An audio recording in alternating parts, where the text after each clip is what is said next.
महक दे सिल पे घिस के हम उसे चंदन समझते हैं। वतन के काम जो आए सफल जीवन समझते हैं। वो और होंगे जो मरने से डरते होंगे। वतन पर मरने वाले तो मौत को ही दुल्हन समझते हैं। बड़े गौरव का विषय है उत्तिष्ठ भारत द्वारा आयोजित स्वामी विवेकानंद जी की 156वीं जन्म जयंती के उपलक्ष्य में 10, 11, 12 जनवरी 2019 को भारत गाथा का आयोजन बड़ी भव्यता के साथ सूरत गुजरात की धरती से हो रहा है। भारत में पहली बार ऐसा कार्यक्रम, ऐसा भव्य भारत गाथा का आयोजन हो रहा है। मैं बड़े ही हर्ष के साथ ये कह रही हूँ कि जानने का अवसर है समस्त युवाओं के लिए कि हम जाने भारत के उस गौरव को, हम जाने भारत के उस अतीत को, हम जाने अपने भारत की भव्यता और दिव्यता को। ये अवसर है क्योंकि तुमने सीख नहीं सीखी है गुरु नानक की साखी से।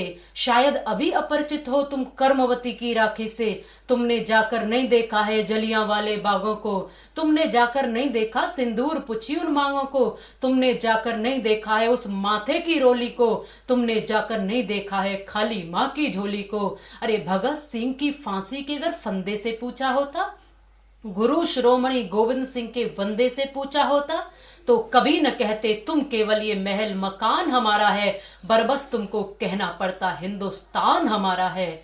फिर हम सब संगठित होकर के एक होकर हिंदुत्व की भावना के साथ आगे बढ़ते और भारत को उत्तिष्ठ भारत बनाने के इस भव्य आयोजन और समारोह की तरफ आगे बढ़ते। आओ, ये प्रयास है पुनः हमारे उसी अतीत को जानने का, पुनः संस्कृति को जानने का, वीर सपूतों की गाथा को कहने का, ऋषि और महर्षियों के वैभव और उस ज्ञान को पहचानने का और हमारे शहीदों के पराक्रम को समझने का, माँ भारती की आरती उतारने का ये पावन अवसर है। समस्त भारत के युवाओं से, बहन और बंधुओं से, एक एक बच्चे से ये आह्वान है, आओ सूरत गुजरात की धरती पर हम सब चलें और इस कार्यक्रम को भव्यता दें।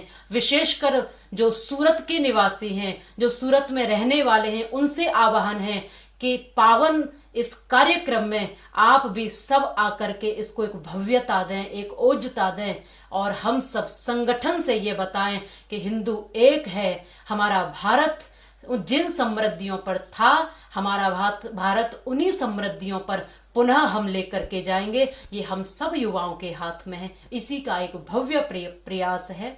आप सबका पुनः पुनः आह्वान, आओ सब मिलकर के चलें और चिंतन करें।